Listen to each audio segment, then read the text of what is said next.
جی اساتذہ، یہ فرمائیے گا کہ ہم یہ دیکھتے ہیں کہ بعض دفعہ جو عائلی معاملات میں ناچاکیاں پیدا ہو رہی ہوتی ہیں، وہ ہمارے کچھ قریبی عزیز و اقارب، جس میں ہمارے والدین ہیں، بہن بھائی ہیں، ایون بچے بھی ہیں، تو ان کی وجہ سے پیدا ہو رہی ہوتی ہیں۔ سوال یہ ہے کہ کیا ان افراد کو اسلام کیا ہمیں یہ بتاتا ہے کہ ان افراد کو کیا ہم آ، خود سے دور کر سکتے ہیں اگر یہ شادی کے رشتے میں ایک طرح کی خرابی پیدا کر رہے ہیں، جیسے ساس اگر بہو اور بیٹے کے معاملے میں ناچاکیاں پیدا کرانے کا سبب بن رہی ہے، تو کیا ان سے دوری اختیار کی جا سکتی ہے، علیحدگی اختیار کی جا سکتی ہے؟ اس کے بارے میں دین کی تعلیمات کیا؟ بالکل وہی جو قرآن مجید نے بیان کیا ہے، یعنی پہلا مرحلہ تو سمجھانے بجانے کا ہوتا ہے۔ قرآن مجید نے بتایا نا فَعِظُوهُنَّ، تو ظاہر ہے کہ وہ صرف بیوی کے بارے میں نہیں ہے۔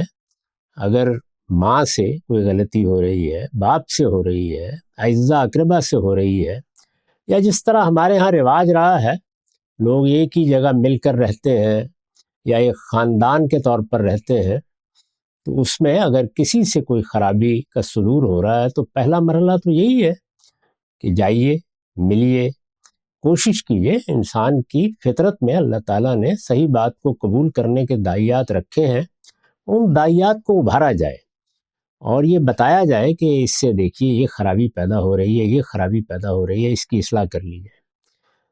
اب ظاہر ہے کہ ہر جگہ یہ واعظ و نصیحت کامیاب نہیں ہوتا، ہمارا اپنا روزمرہ کا تجربہ ہے۔ اللہ تعالیٰ اس میں تاثیر پیدا کر دے تو اس کی عنایت ہے، لیکن لوگوں نے اپنی تربیت بڑی ناقص کی ہوتی ہے، وہ ان کے لیے انا کا مسئلہ بن جاتا ہے۔ ایک خاص طرح کی نرگسیت بہت سے لوگوں میں در آئی ہوتی ہے، وہ اس سے نجات نہیں پا سکتے۔ اس میں بعض اوقات بڑے بھی چھوٹے بھی یکساں ہی ہوتے ہیں۔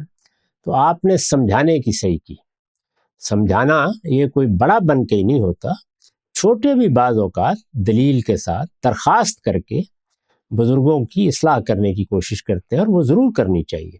اسی پر میں نے لکھا ہے کہ امر بالمعروف اور نہی عن المنکر میں تو دائی اور مدعو الگ الگ نہیں ہے۔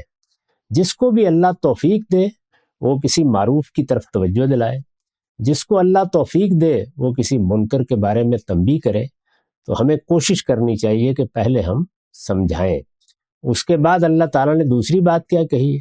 یہی کہ علیحدگی کرنا۔ تو علیحدگی ظاہر ہے کہ بیوی کے معاملے میں اور طریقے سے ہوگی، گھر والوں کے معاملے میں اور طریقے سے ہوگی۔ علیحدگی میں بھی کیا چیز ملحوظ رکھنی چاہیے؟ یعنی جس سے مسئلہ حل ہو جائے۔ ممکن ہے کہ محض گھر الگ کرنے سے، محض ذرا میل جول کم کرنے سے، بعض معاملات کو ذرا فاصلے پر رکھ دینے سے مسئلہ حل ہو جاتا ہے۔ دیکھیے اللہ تعالیٰ نے بھی بالکل یہی بات کہی ہے، یعنی انسانوں کے مابین جو رابطہ ہے وہ اصلاً مسائل کا باعث بنتا ہے۔ وہی حسن رکھتا ہے اپنے اندر، اسی سے اچھی معاشرت پیدا ہوتی ہے، وہ انسان کی ضرورت ہے، لیکن وہی بعض اوقات مسائل کا باعث بن جاتا ہے۔ دوسری بات بھی یہی فرمائی اور یہی ہونی چاہیے۔ تیسرے مرحلے میں جا کر پھر سزا دینے کا موقع آ جاتا ہے۔ تو سزا دینے کا معاملہ پھر احوال کے لحاظ سے مختلف ہوگا۔ یعنی ہم اپنے اعزا اقربا کے معاملے میں بعض موقعوں پر سزا کے طریقے بھی اختیار کرتے ہیں۔